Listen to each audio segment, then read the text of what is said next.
কোন একটা মজলিসে একজন আনসারী সাহাবীর ব্যাপারে ঘোষণা দিল, বলল এখন যে সাহাবী এসে বসবে সে সাহাবী জান্নাতি। আনসারী সাহাবী এসে বসলো, সবাই তো অবাক, আমাদের কারো ব্যাপারে বিশ্বনবী এই কথা বলল না, এই আনসারী সাহাবী জান্নাতি। আবার কয়েকদিন পরে আরেকটা মজলিসে বিশ্বনবী আবার ঘোষণা দিলেন, এই মুহূর্তে এমন একজন সাহাবী এসে এইখানে বসবে, এই সাহাবীটা জান্নাতি।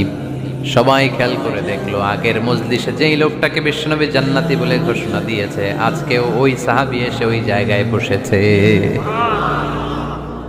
তৃতীয় দিন আবার বিশ্বনবী বললেন, এখন একজন সাহাবী এখানে এসে বসবে, সে জান্নাতি। সবাই খেয়াল করে দেখলো, ওই সাহাবীটাই আবার এসে বসেছে। সবাই অবাক, কি আজীব, কি আছে এই সাহাবীর মধ্যে, যে সাহাবীর ব্যাপারে খুব বিশ্বনবী তিনবার ঘোষণা দিলেন যে সে জান্নাতি। সবচেয়ে বেশি অবাক হয়েছিলেন সাইয়েদনা আব্দুল্লাহ ইবনে আমর ইবনে আস। মনে মনে ভাবলেন, এটা তো চারটেখানে কোনো কথা না, বিশ্বনবীর অ্যানাউন্সমেন্ট। দুনিয়ার বুকে বিশ্বনবী তিনবার এই আনসারী সাহাবীকে জান্নাতি বলে ঘোষণা দিয়েছে, নিশ্চয়ই এই সাহাবীর এমন বিশেষ কোনো আমল আছে, এমন বিশেষত্ব আছে যেটা আমাদের মধ্যে নাই। যেমন করেই হোক এই সাহাবীর ভেতরের সব খবর আমার জানতে হবে। সাইয়েদনা আব্দুল্লাহ ইবনে আমর ইবনে আস একবার পরিকল্পনা করে ওই সাহাবীর বাড়িতে চলে গেলেন, যে বললেন, ভাই আমার আব্বার সাথে কয়েকদিন ধরে ঝগড়া, আমার ঘরে থাকতে মন চাচ্ছে না, তোমার বাসায় মেহমান হয়ে এসেছি, যদি তুমি অনুমতি দাও তোমার বাড়িতে 3 দিন মেহমান হয়ে আমি থাকতে চাই। কয়দিন?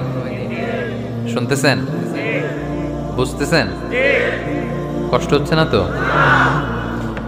ওই আনসারী সাহাবী বলে, আহলান ওয়া সাহলান, খুশ আমদেদ, এ আমার সৌভাগ্য, আমার মেহমান হয়ে আপনি থাকবেন, আসেন আমার ঘরে থাকেন, এই ঘরে আমি থাকি, আর এই ঘরটা মেহমান হিসেবে আপনারে দিয়ে দিলাম, থাকেন।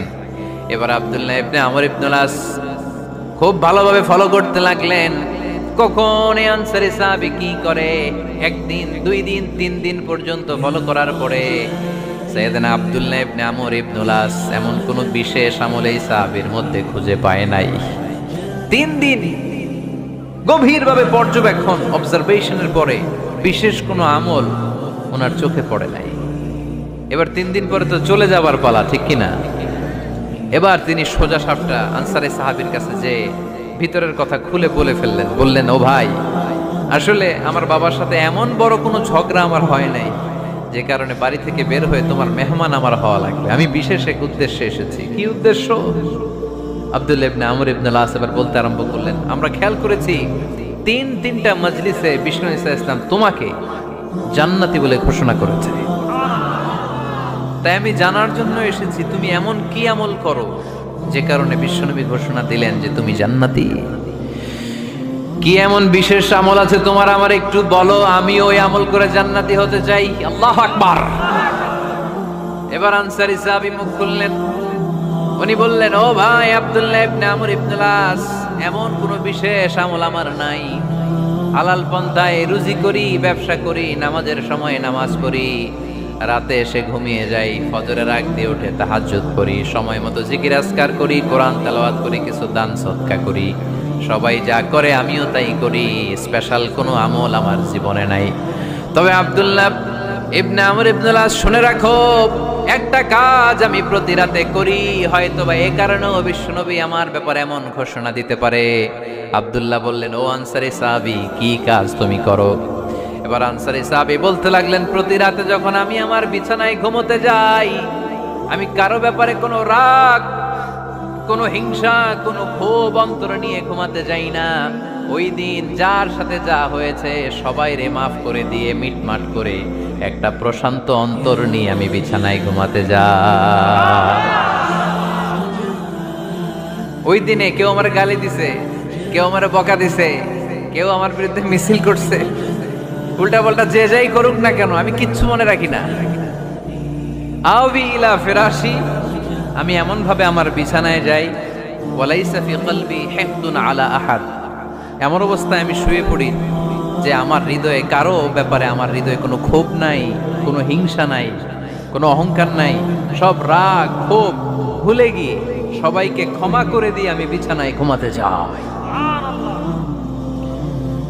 এজন্যই বিশ্বনবী এই সাহাবীকে তিনটা মজলিসের ভরা মজলিসের মধ্যে জান্নাতি বলে ঘোষণা করেছে। এই হাদিস থেকে শিক্ষা হলো, আমরাও যদি প্রতি রাতে বিছানায় ঘুমোতে যাওয়ার আগে সবাইরে মাফ করে দিয়ে মনের যত ক্ষোভ জ্বালা যন্ত্রণা আছে সব ভুলে যে বিছানায় ঘুমাতে পারি, এই সাহাবীর মতো আমাদেরকেও জান্নাতি হিসেবে কবুল করবে কে?